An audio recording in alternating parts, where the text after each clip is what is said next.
Hello there, my lovelies. Welcome to Listening to the Voices in Our Heads, where we visit with creative minds and their creative processes. My name is Jenna O'Malley, your soul writer, author of fantasy with a dash of romance and nerdy references.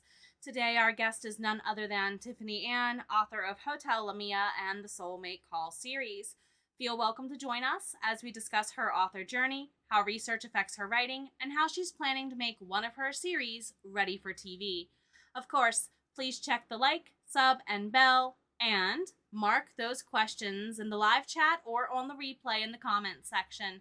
Don't forget, take care of yourself. You're worth it. Let's rock it.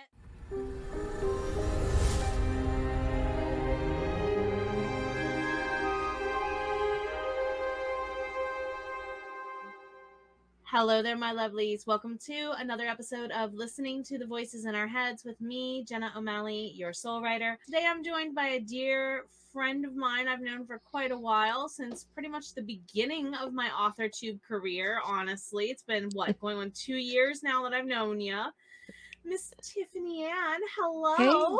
Hey, good. How are you? Thanks for having me. Thank you for being here, hon. A lot of you have seen Tiffany over originally on NaNoWriMo updates within the pals, and then she and Ash came back and started doing sprints with me recently. So it's been nice to have you two back. Yes, I love, you. love the sprints. They are great. Great for motivation. Yeah. So tell us about your books. You have 2 series out right now, right? Yep, I have 2 series, the Soulmate Call series. My characters are humans with the ability to recognize their soulmate telepathically. And not to give spoilers, but all they knew it of was as human abilities until recently it's been unfolding that there's more to it than just human abilities, but you have to read to find that out. We can And say then it goes a couple hundred years back into history safely, at least. yes, yes. And then my other series is Hotel Lamia, which is a vampire, paranormal, rom-com, uh, all mixed into one. Yeah. Hotel Lamia is just the fact that I know the things I know about those characters and where they came from, and I can relate because my husband also used to work similarly to where you work at a hotel front desk, right? Yes. And the stories of the people he would even tell. Yep. Yes, he understands how you got a whole series out of it. He told me. He totally Yep. understands. So, as far as for your reading preferences, do you read the same type of things you write? Is it like sci-fi-ish or paranormal-ish for everything in your reading? I feel I'm versatile in my reading. I'm pretty open to most types of books. There are a few I won't like. True crime, not a fan. It's too real for me. Of course, Well, given where you work and some of the stories you've told me recently of things going on at work, a la human trafficking, crime, gangs, and stuff, I could see yes. why you want an escape from that too. Oh yeah, yeah. I just have never been true crime, like just not me. But fiction crime, yes, I'm fine with that. I will read a good murder mystery. Like I'm actually thinking about uh going back and reading the Agatha Christie series again. Good Just choice. Classic yeah, choice. yeah, just cuz I was thinking about getting them from the library and just having one to just read a couple chapters a day because it's not the kind of book I would sit down and get myself engrossed in, but I like having the versatility. There, I'm not a reverse harem girl. I No, understand that people do like it, and that's fine with them. I just don't understand it. But I was asked if I was going to take a certain fairy king that way, and I said, he is like that, but I'll probably never write it at this stage of my author career. Sorry. yeah. No, So thank you. I don't like when it's abusive, and then all of a sudden they're in love with their abuser. That just sounds like Stockholm syndrome to me. I was going to say that goes into psychological concerns for some people for sure. But I mean, I know that seems to be popular. I don't. That's just not me, but I do love I can read contemporary romance, I can read Western romances. I mean, sure, I think my go-to is definitely going to be a paranormal romance or a sci-fi. If I mean, that's in my Kindle shelf Wheelhouse. more than any of the others, but I don't turn it down. Even if someone's got they'll send me messages and say, "Hey, would you mind reading my book?" I've only turned 2 down. So one was a true crime, and the Mhm. other one I just felt like I wouldn't be able to relate. I didn't feel like it was for me with the cultural differences. I was like, "Well, I'm not sure I could give it an honest answer because I don't have any idea on that subject." So I just was like, you know, politely said, "That's not the kind of book I read." And honestly, sometimes people are looking for that just as like a let me get outside of the fishbowl perspective for readability alone. Maybe, But if maybe. that's not what they were looking for, it is so good that you were upfront on, I don't know if I can do this the justice it deserves. Has writing always been your life? And if not, then what else? Not just career, but family as well. Well, I mean, I would just like, write poems here and there for as long as I can remember. I would write my feelings in journaling if I didn't know how to express it, but it was never like, "Oh, I absolutely, absolutely have to do this." Not until the last few years when I just said, "You know what? I just want to see what it looks like for myself." And And now then you have over 10 books out, I think I see on that back wall there. there's 15 or 16 on the wall, but they aren't all written yet. I call it my past, present, and future vision board. Oh, I love So, it. yeah, but so I think I have 6, 7, 8 written right now. 9 is almost finished. Yes. I wasn't quite sure if we had gotten to 10 and crossed it. And I know there weren't that many out, but I was like, are they at least out of her brain? Close. So close. And I hear once you cross your first 10, it's just easier and easier. I'm all the way back here on 3 and 4 going, you keep going. Oh my gosh, it's very inspiring. So, as far as work life at the hotel, we kind of alluded that you have that background. Is that what you've been doing most of your adult life other than writing then, or no? I've only been doing it for 4.5 years. I just raised my kids until then.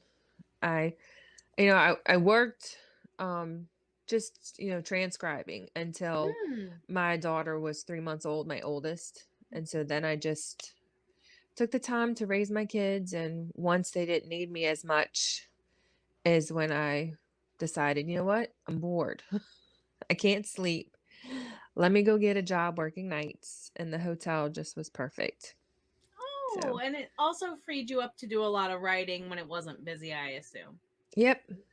Yeah. I mean, and I think I was there 2 years before I even put the words to paper and was like, "You know what? I just need to do this.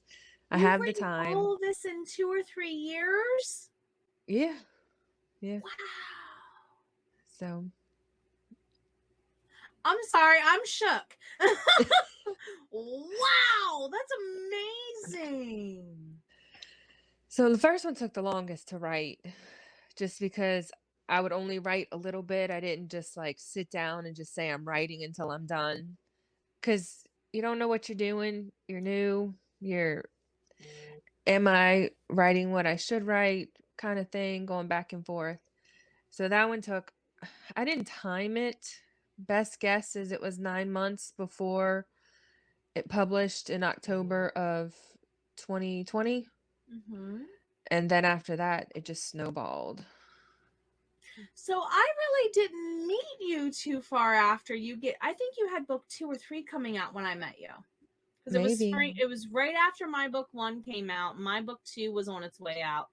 Because the month my book 2 came out, you did that paranormal romance partnership giveaway. Right. So wow, you really. I thought you had been publishing for a while at that point. Silly me, goodness. So you mentioned the kiddos. How old are they? Uh, 18, 17, 14, and 13. I do. My condolences. I teach that whole age range. My condolences. No wonder you don't sleep. Oh my goodness. But your kids aren't bad kids. In all honesty, everything I hear about them is just they're Yeah, they're typical teenagers when they right. get in trouble. It's nothing abnormal, No, not at right? all. And my 17-year-old graduated last night. So two graduates now. Congratulations! Yes, two graduates. Congratulations! So only two more in high school. And then my third one I'm taking tomorrow to get his. I don't know how many people. I don't know what all the states require, but we have now a tip card. You have to get a pre-permit Yeah, before you go to driving school. So that's what we do tomorrow. So it's like, oh, it's everything the is snowballing. way my nephew, he's 15, getting his driver's license. He's the youngest of my nephews. We have one more who's the eldest on the other side of the family now. That's a newborn, but Joe, little Joe, he's 15. And he said essentially this permit is literally I am only allowed to drive for learning how to get my learner's permit purposes. Right, And he has to have a certified instructor in the car. He said, I can't even have it with my parents in the car.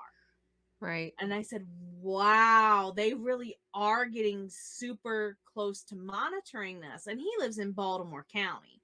You know, he lives 5 minutes from Baltimore City line. So that probably has something to do with it, I imagine. And you kind of right. live close to New Orleans, right?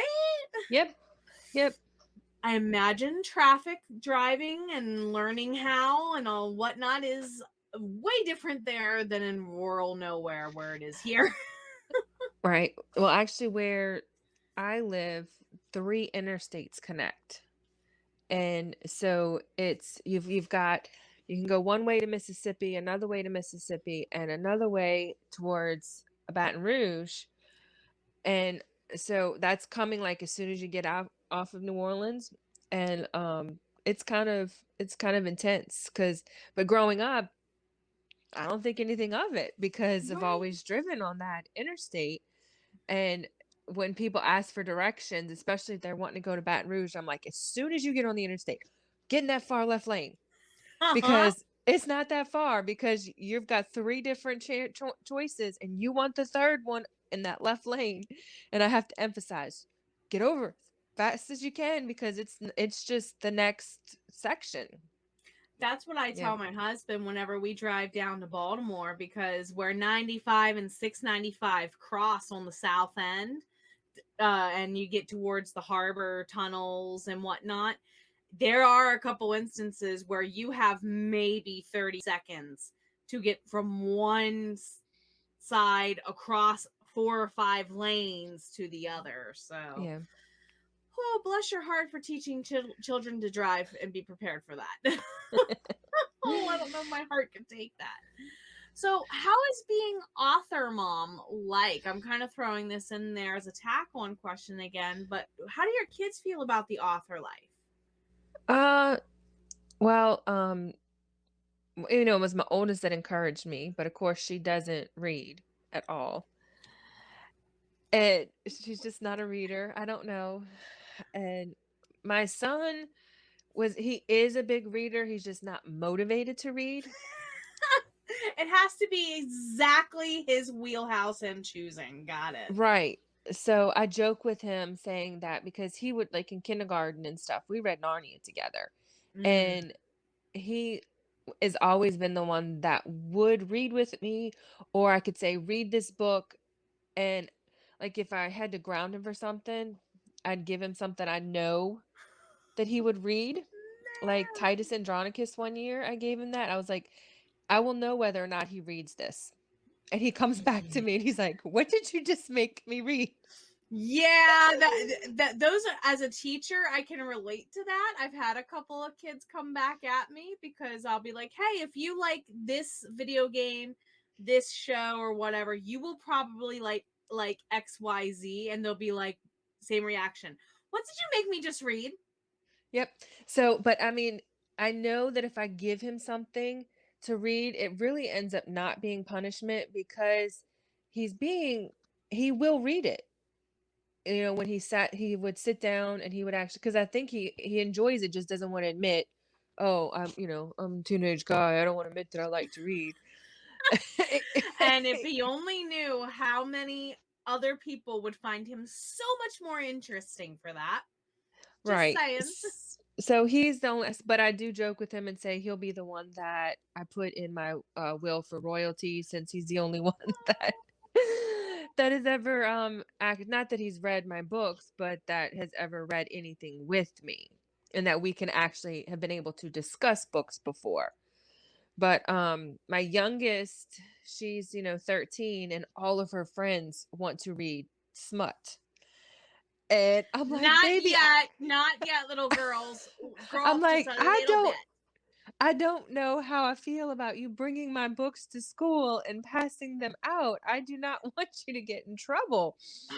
But mom, High that's school the girls. only thing they read. And I mean, she'll be in high school next year. She'll be a freshman, 14 in September, and all of her friends. But I'm still like, So, not that she wants to read it, but her friends want to read it. So they tell their friends all about it, So that's really cool. Like I'll listen to them sometimes I'm driving around because I always have a box of books on my back seat. And so if they're with their friends, the conversation comes up and I hear them talking about it. And I'm Here like, you that's go. neat. Yeah, that's interesting. Yeah. Oh my goodness. Because you actually tried to have them on one of your covers recently, right? Was it? My oldest one, yes, and it didn't come out the way we wanted it to. The lighting, the camera, they came out blurry. It was hard to get crisp. And I tried it at first, but I didn't get any sales from it. So I was like, well, let me switch it up. And because I wanted 4 on the cover, 4 characters, since the Mm, first book is 4 main characters, that made it more difficult too. yeah. So it wasn't like, oh, I couldn't have the sexy man and the sexy woman. So we went with the animated characters. And of course, like I did one of my best friends the other day is like, I just don't like that they don't look real. My husband was saying similar, and he said it's not even quite like video game real, you know? He said Yeah. it's like it's a step in between the two. I think is why it made him a little uncomfortable for some artists who do those designs. He said if you're going to be animated, be animated. If you're going to be realistic, be realistic is kind of how Right. he felt. Yeah. So I mean, and I'm like, look, I go to the site that my illustrator uses and I Mhm. pick out an animated character and or if I find one that I'm not like, hey, this is kind of where I'm going, but I hate the clothes.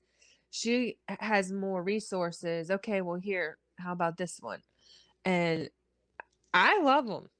And they're selling, so I'm not like, I mean, they're not making me millions or anything, not even hundreds, but they're selling. So I like people are in that genre are okay, I try because those are the vampires, and vampires aren't they don't look like us anyway. Nope. So Nope. And I think that's why I yeah. don't mind it so much personally. Yeah. I really like your illustrator artist as far as what I was trying to do for my second series. I had to put all that off. So I had to let her go and not hold her up in the long run. And really, it's just, oh, she makes such good stuff. I just don't know what to do. Oh my gosh. You should see, she gave me a sneak peek of her series she's working on, the Hmm. covers, and then I got to read the first 2 books, and it's a 4-part series, and it's a retelling of a fairy tale, but, I cannot wait for those will be on my bookshelf. For And, sure. you know, like, I wanna brag about them and tell everybody the titles, and it's coming, but she just wants me to hold off, and Not I'm yet. like, "Ugh, yeah," but So I have a good question about your covers, and and then we'll get back on track with our fourth question. Um, Chaos and tangents. You're welcome, lovelies. The green motif that you took on with Soulmate Call. Whose idea was that? that was RC's idea to have, yeah, it gave it a she said it gives it because the magical realism that I'm trying to portray, and that was where she said that, that would give it more of the feel that I was looking for, and so I love it. It's made it easy for making my ads and everything, just being able to change everything, turn it black and white and then put the tundra green on it, and and so when the spin-off series came, I was like, well, I want to do a similar thing, but I want to do a different color. And so since there's females on the spin-off series, we went with more of the pink, the pinky Mm, color, pinky hue. So yeah, I was like, let's keep it in the same line since it's a spin-off. I love it. I do. I love the way she suggested that.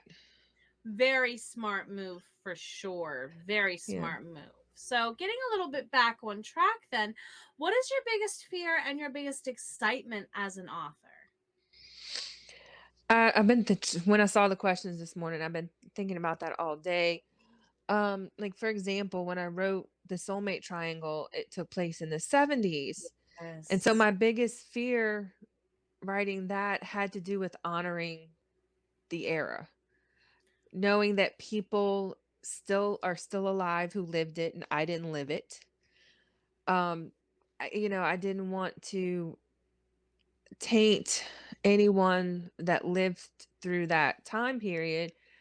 And like, not that my audience is huge and not that like 1970s LSU students aren't actually picking it up and reading it most likely, but I didn't want to, because I did use their newspaper Mm-hmm. for a guide on things that were happening during that period. And coming up, my next 2 books are going back in time. Well, the next 3 in the Soulmate series go back in time. Mm-hmm. And again, I don't want to dishonor, not that anyone's alive from those periods. You still want to honor the memory, and that's always just a fear is, am I going to mess it up? That's my biggest fear with writing in the 1660s to 1680s. It's like, I know there's stuff we're still fighting that's going on current event wise today. And Right. if I don't address it the right way, I might as well just throw my books in the trash. I'm talking Right. about slavery, people.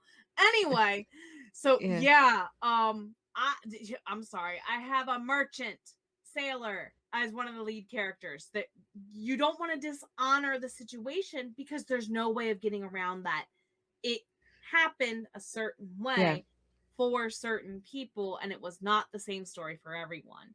And remembering what you went through with your research, because you even went so far as to reach out to the college and be like, is it Yep. okay if I use this?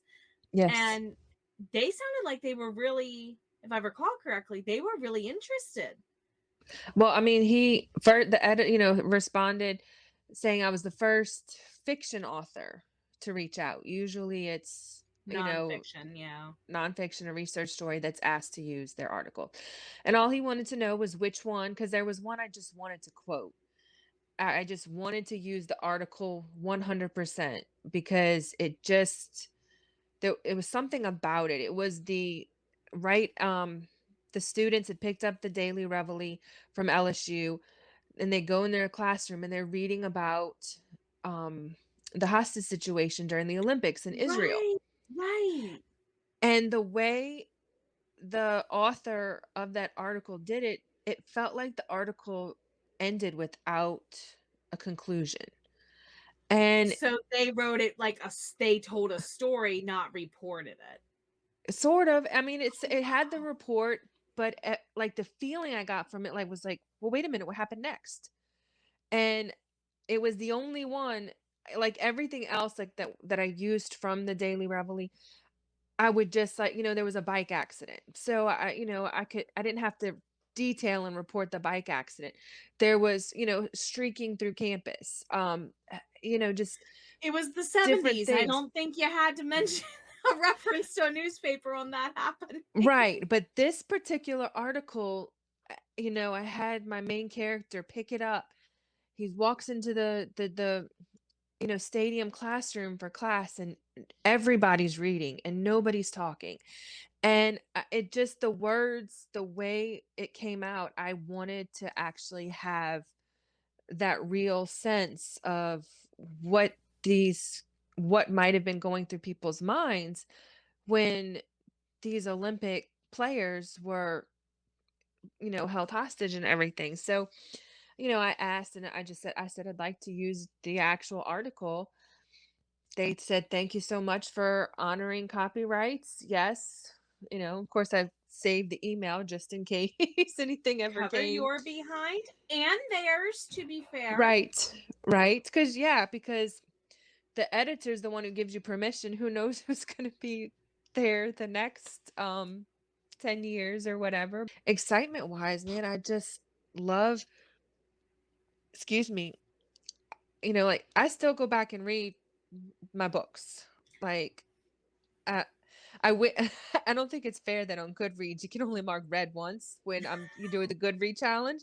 Like, excuse me, some of these books I'm reading over and over again, and I need credit for how many books I've read. As I look But at the entire stack of Black Dagger Brotherhood books I reread every year. Anyway, right, they need to come up with a way that we can there a reread section or something. yes. We need to all put in, all of us Goodreads fans. Excuse me, we want credit for books we read again. But yeah, so like I my excitement is actually getting them on paper, seeing them, reading them from front to back, getting the whole feel of what it is. And I think I'll always reread them at, eventually, but it's like you write what you want to read. So, I agree with that in one regard, but not in another. I can reread book one all I want. Bjorn and I don't get along. Rereading book two is not fun because I hate being in his head and he hates being in mine. Tips for surviving your inner self critic. I don't want to sound cocky. I get more frustrated than like critiquing. If that I don't know if that makes sense. Like, Explain. it'll be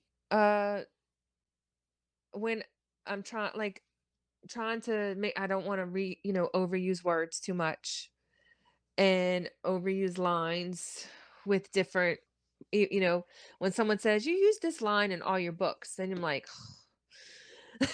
now you're like trying so hard not to use that line. But I'm like, but that line's important. How else can it be said? And There's actually an exercise for that. Teacher tip, Tia. Sit down with a blank sheet of paper, number it 1 to 10, write the actual thing at the top, and write 10 things that mean the same thing but different ways. And it takes a while to make that list, but once you have it, just tack it on the wall. I have so many of them that I have since switched to, it's not on my table, but a notebook for them. So it right. works. You're Well, I retraining mean, your brain. that's good to know. Like, uh, when you hear someone get discouraged because it's not selling, I'm like, well, I mean, I feel the same way, but I don't feel like I can beat myself up over it because I don't feel like it's not selling because of my writing. I don't feel like it's not selling because of my covers. I feel like it's because it's not getting in front of the right audience.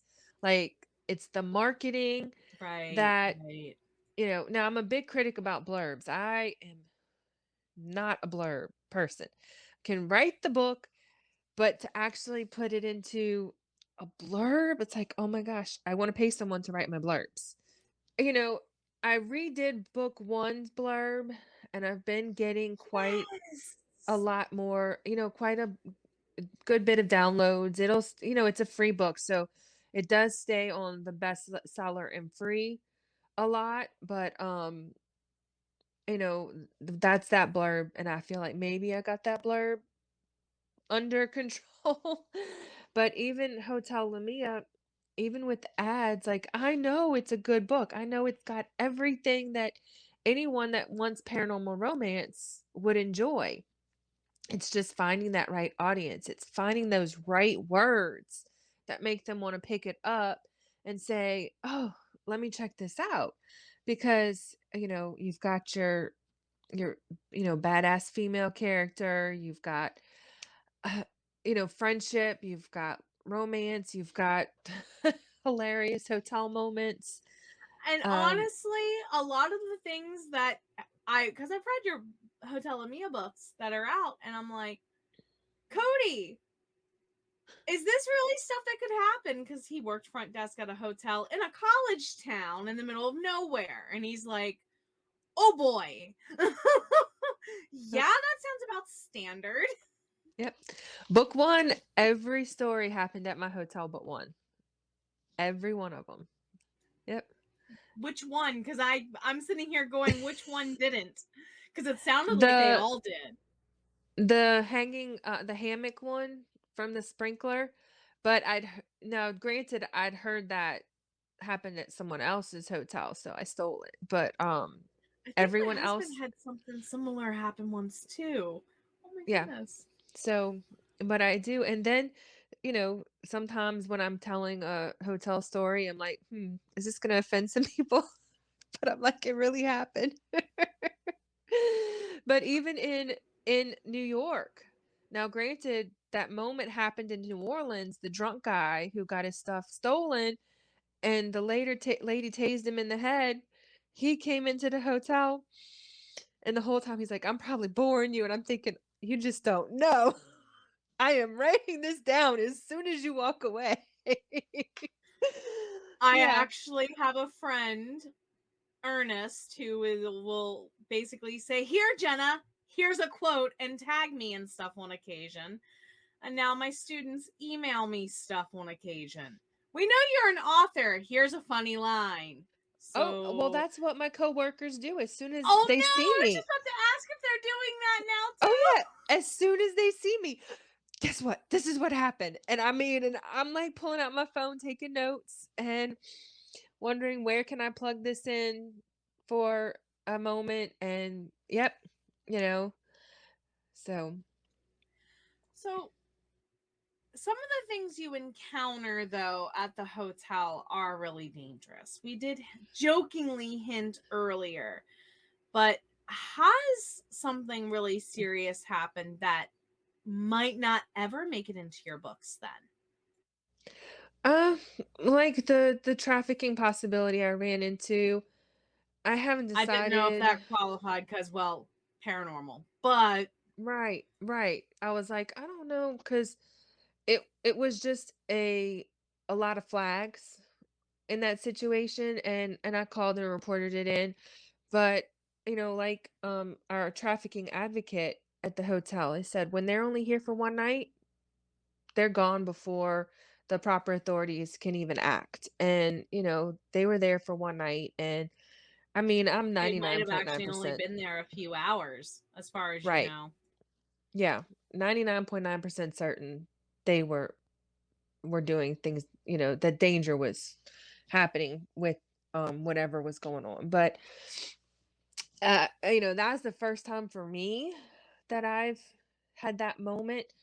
Um the other most dangerous situation was a former employee, and I don't think I would write about him per se. I mean, maybe, but I felt like something was going on, like maybe his beginning of schizophrenia. He was at the right age. Where he got a late trigger for it because you can actually trigger for it younger. But yeah.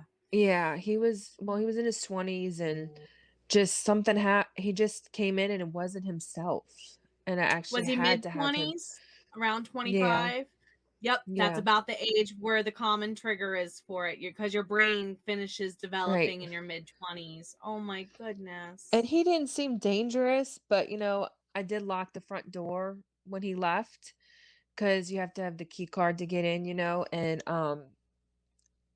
then I was the only one who knew him, and I knew it was somebody else working, so the next few nights, so I had to give them a heads up, and they had to call the police and have him escorted off the building because he wasn't hurting anyone. But see, I feel like even there, if I was to take that and put that in a book, that I would be using. You don't want to do dishonor to his situation if there Right. genuinely was. Got it. As Yeah. someone who has a mental health disability, thank you. A lot of Yeah. people don't know, a lot of people know I have the anxiety. They don't know that I have actually, that's a symptom of something much more. So Right. thank you. I highly appreciate that. I Yeah, I don't really want to do. use someone's pain or what someone's going through, but when someone comes in and they're just acting like an idiot. Like, I mean, the air conditioning thing is a big. I mean, almost every night someone calling wanting to know why they can't work the air conditioner, because the window, I'm like, there's a thermostat on the wall. Oh my gosh, I didn't even I'm like, I don't understand. There are no buttons on the window unit. So your brain should tell you there's got to be something somewhere. Don't call the front desk and look like an idiot. Well, one of my students, this is modern day, I kid you not. I had an eighth grader this fall who had no clue what HVAC was or what central air was. And they grew up in Detroit, Michigan. They So don't know what they central don't use heating air. is. They don't know Oh, what central heating is. They're wait, like wait. It snows in Michigan, doesn't it? space heaters. Oh, oh, That's what their family relies on. They mm, don't. It's too cold in the summer. Only gets up about into the 80s or 90s, so it's fans in the summer. No central air, yeah. just open windows and fans, which my allergies and my asthma grew up that life too. It's not pretty. And then they said we just do space heaters in the winter, and I'm going, "Oh my gosh." Wow. No wonder you don't know. And they said, "Yeah, I went to a hotel for the first time and I was like, what's this box on the wall?" Yeah. I'm like, well, considering you homeschooled virtual school all your life, you definitely don't know what it looks like from a classroom either, huh? So, Mm, but it's very rare that you don't find someone who doesn't know wall unit, window unit, basically. right. So, good point. As far as night shift goes, do you normally get like the crazy drunk people? Sometimes, yeah. It I'll get drunk people. You can get drunk people during because now I'm doing the second shift. I've just recently Right. switched, and it was You're getting them Saturday when they're after coming home work. from dinner. Yeah, it was Saturday, and because we will also have people come in who stay for a couple weeks at a time, who work all day. They don't get to go home on the weekend. It's their day off, so let's get drunk. Let's throw ourselves in the pool while we're drunk. Like, let's tell the front desk agent that we love her. I refrained from asking how many times you've been proposed to, only because as a teacher, I've been proposed to at least once per school year. Yes, Cody, it's Yeah. been that many times. I have obviously said no. I probably need to put this one guy in a book. I haven't written him yet, but he was 21 and he was drunk. And here I am. At the time, I guess I was probably 39. So I'm like, he was flirting the whole time. And he was like, I need a wake up call at 6 o'clock. And I'm like, okay. Well, he kept calling me every hour. I just need to hear your voice. Are you going to call me personally and wake me up? Because I'm like, no, it's computerized. No, I need to hear you call me. And I'm like, this guy is looking at me through beer goggles. Like, Honey, I think at 21 we need to have the don't be a creeper conversation. and he even called me at like 5 minutes to 6. Are you still calling me at 6 o'clock? I'm like, you haven't even gone to sleep yet. So I call him at 6 o'clock and he's like, okay, now I can go to bed. And I'm just like, oh my What gosh, was he drinking? dude. I don't know. But that was a middle of the night person, of course. But yeah, you know. So most of the people who come in, they seem relatively harmless most of the time. Oh yeah. Most Good. time, yeah. Yeah. So, are you a fan of staying in one genre for writing and reading, or do you change your choices from time to time? We got a little bit of the glimpse of the reading, so what about the writing? Do you plan on staying in like contemporary paranormal or not?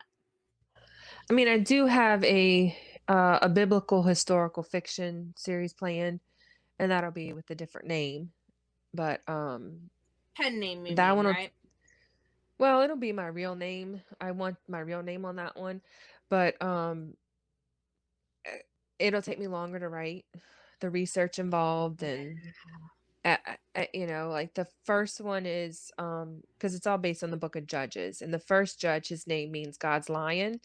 So I really want to do a lot of research on a lion, like what it means to be a leader of a pride, what a lion, you know, their personality, their characteristics, and I want to create my character to really truly be, even though, you know, it's fiction and it takes place during the time of the judges, and there will be war and there will be love because the first character becomes a judge by winning the hand of um his relative's daughter. But Mm-hmm.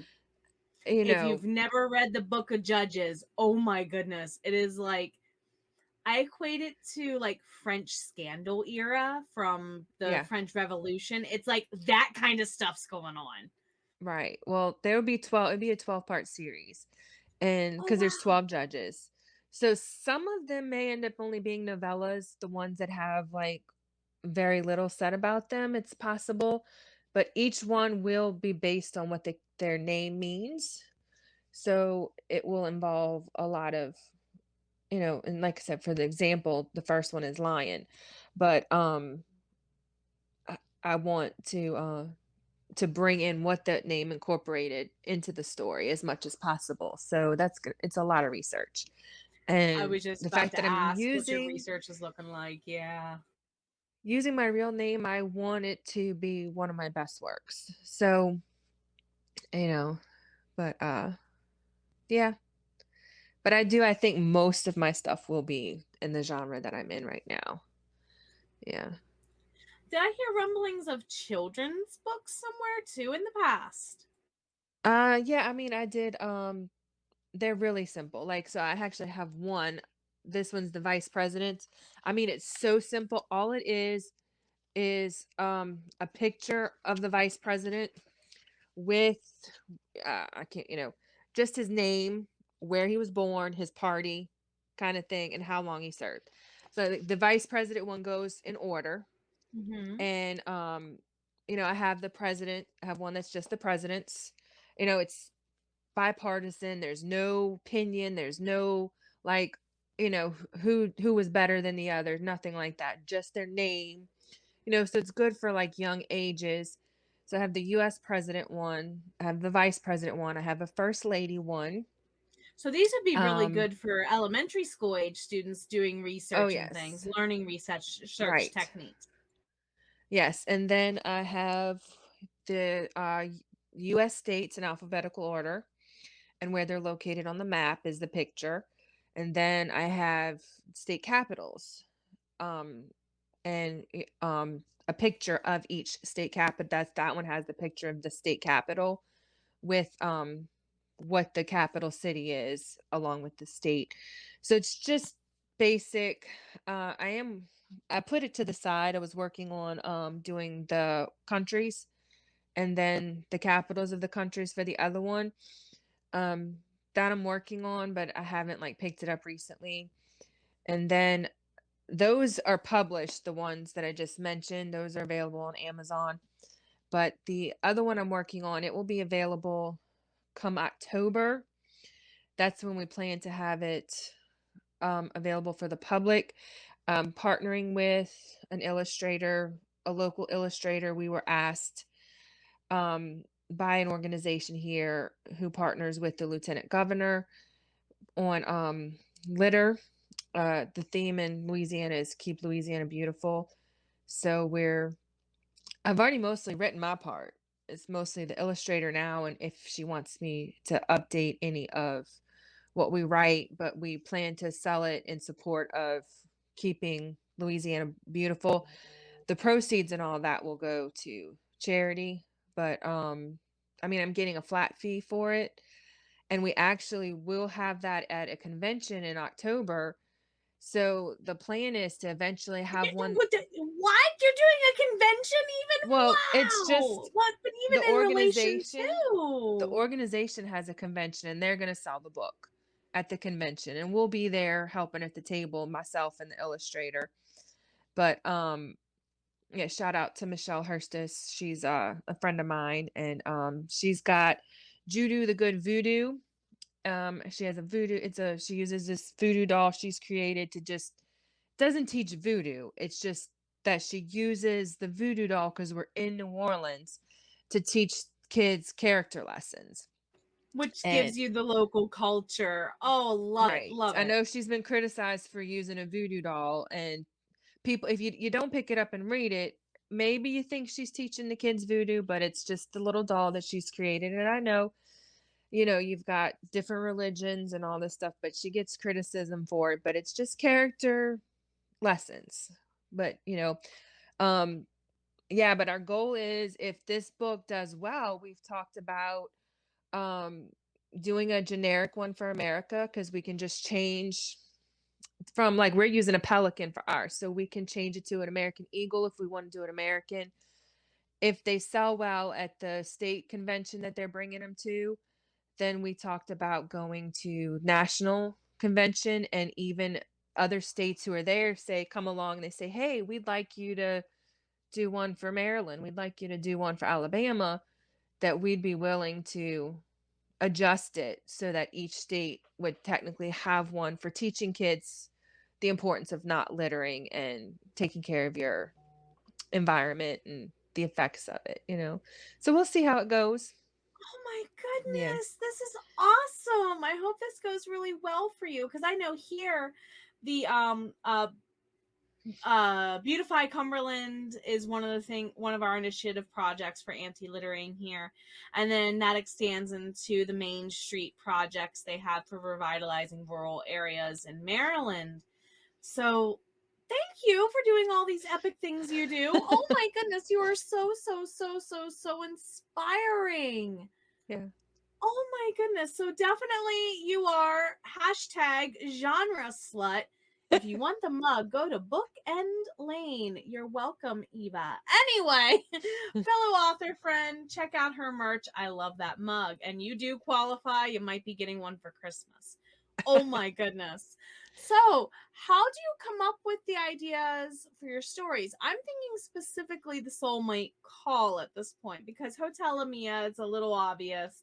You love the paranormal, you worked at a Right. hotel, worlds converged, and we now have epic things we'll talk about in a little bit on the way for that. So let's talk about Soulmate Call a little bit more first. Why telepathic romance? Well, I had stopped reading for a while once the kids were born, right? And the first series that I picked up, my sister was like, you have to read it. So it was the first series, like, when the kids were old enough that I actually could find time to read. Quinn Loftus, The Grey Wolves. And what drew me in right away was they were telepathic. And of course, I've always been a huge Star Trek fan. Deanna Troi, she had telepathic abilities. She And sure does. I've always liked that concept, but then on the other hand, I'm a huge Doctor Who fan who believes humans are so important and so valuable. He's just always, humans are his favorite, right? That's And his nerd obsession right there.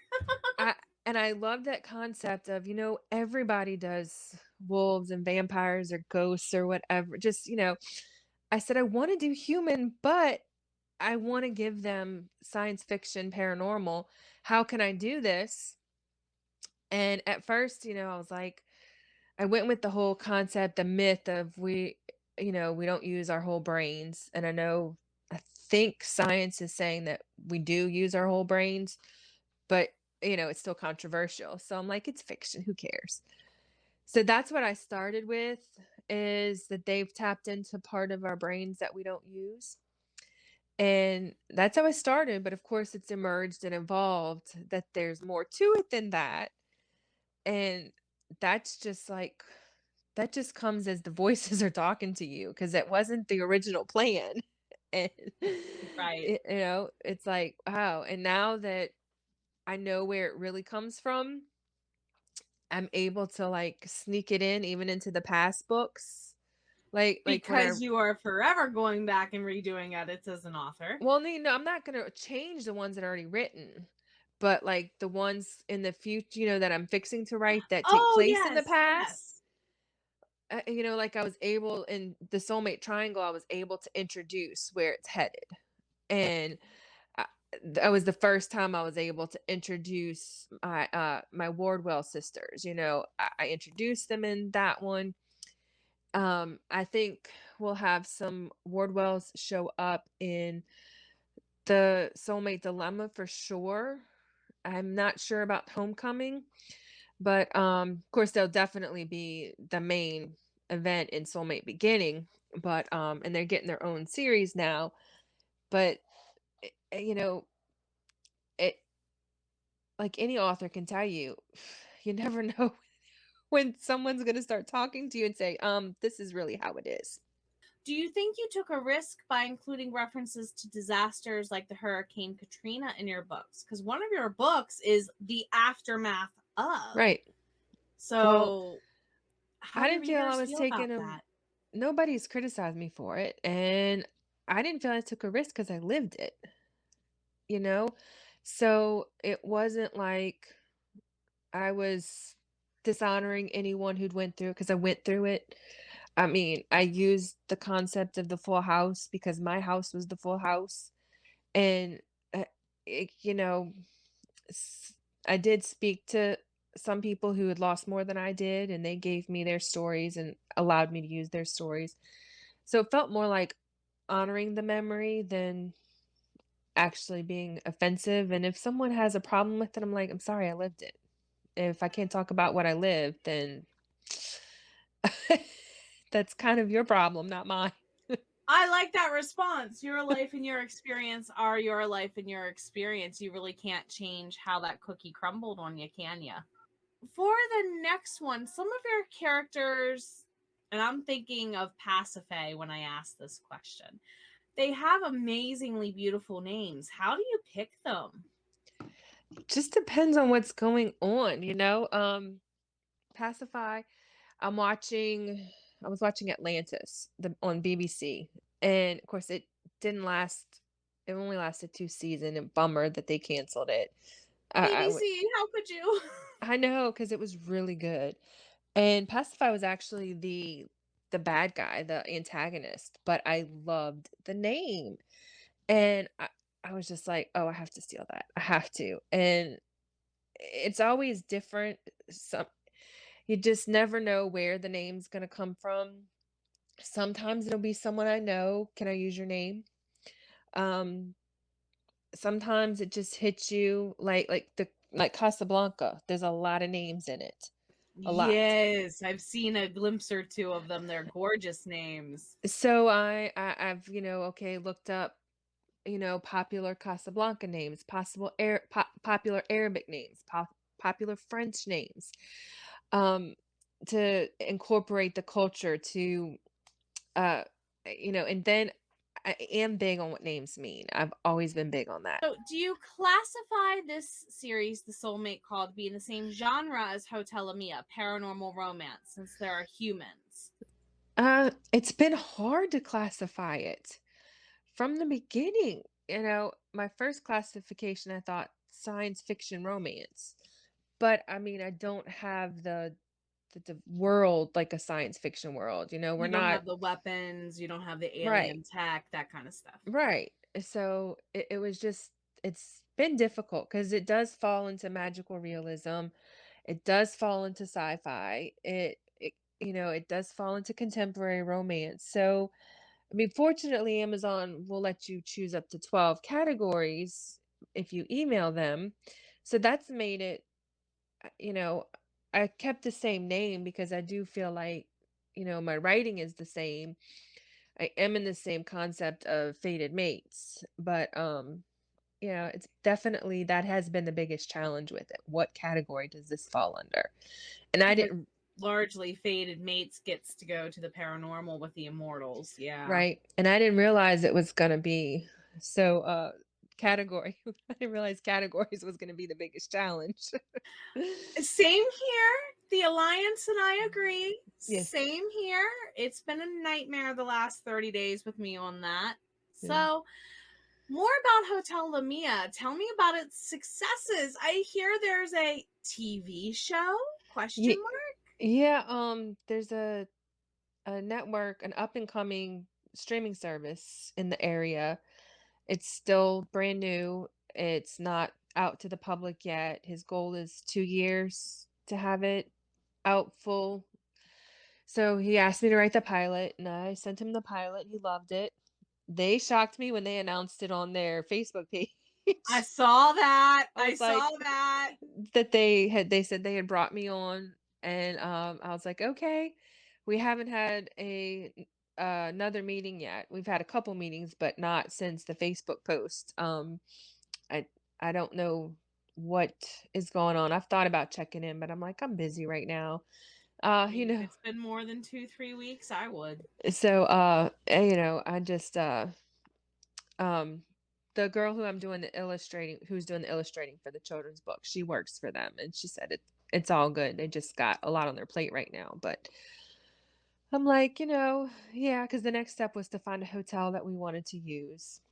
That's So, what I heard the next step was. You were looking for real estate options, basically. And yeah. I know the permits for that alone is probably what's causing a stall for you guys. I I'm just writing the script. You Well, okay, for the production company alone is probably let them do what what's they going want to on. do.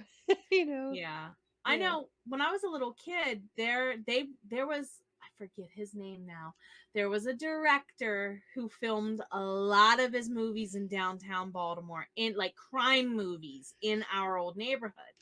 To give everyone a little bit of a heads up, the city from the area of Baltimore I grew up in was what's called Pigtown. It's right outside of the Inner Harbor, heart of the city.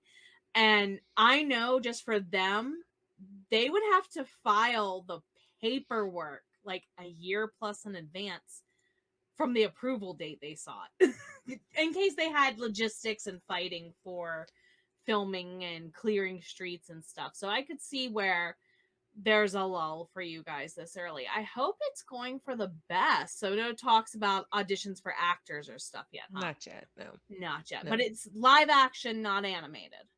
Right. Right. Okay.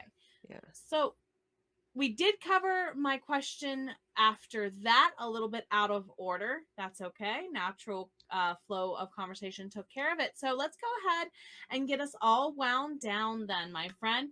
Are there any shout outs you would like to make to others in your community, whether it be anyone on your creative team, anybody that's like a mentor, someone you work with on the routine, or anything of that nature? Um, well, I mean, of course, I have to shout out to RC Matthews, who does Mm-hmm. my covers. She's brilliant. And Connie B. Dowell is my editor right now. She actually writes novels too. I haven't had a chance to read any, but I do plan to read some of hers sooner than later, hopefully. And shout out to Meg Gramillion, who she did my logo. She did my original covers before I had to change them, but I still have the logo on all of my books. I love that. And um, I talk to Julie Cannings every day. Like we keep each other pumped. author out of Australia, paranormal romance. She loves the shifters. Yes, that's She's like big. her. Her thing Oh, is shifter romance. So if you're looking for a good paranormal, and of course I talk to you and Ash all the time. I love y'all. Y'all keep me going too. yeah, y'all Ash keep me up at Johnson. night. Yes. Yes. They are an hour behind me. I'm Eastern, they're Central. Yeah. And I think there's been a couple of times where literally I'm just like, I'll get to this in the morning and it'll be 6 a.m. And you two are like, it's 5 a.m., Jenna. Yeah. I'm sorry. No, it's just how our schedules are. And that's a-okay. You two Yeah. tend to be night owls. Plus the hour works in your advantage, not mine. So Right. that's often what I tell Cody. It's still daylight when we're getting ready to wind down and go to bed in some places of the some places of this country, you know. So, as far as yourself goes, and thank you for being part of the crew that keeps me sane, because Mhm. honestly, I tell my husband, I said, if it weren't for him, especially because he deals with it on the daily a little bit more, because like your husband, you live together, he probably hears some of it more than we do. Right.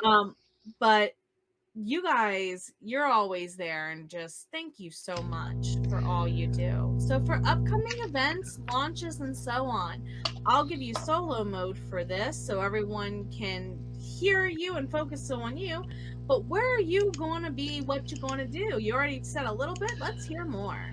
Well, I haven't done any shows or anything like that.